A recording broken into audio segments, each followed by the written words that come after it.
Mahal kita pero may mahal ka ng iba. Mas mahal ko yung unan ko. pero mahal mo siya.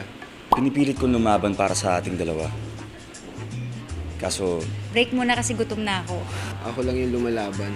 nag-give up ka na. Patuloy akong umaasa kahit Alam kong paasa ka.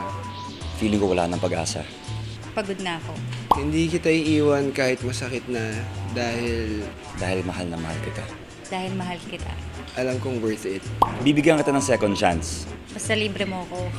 Basta hindi mo sasayangin. Basta wag mo na i-break yung trust ko ulit. Akala ko magiging tayo na. Kaso kaibigan lang pala tingin mo sa akin. Meron ka na palang iba. Kaso kami na eh. Hey, what's up guys? Iniimbitahan ko po kayo manood ng Ulan. Malapit nyo na pong mapanood. I'm super excited for this one and super pinagtrabahuhan po namin. So sana po supportahan ng lahat.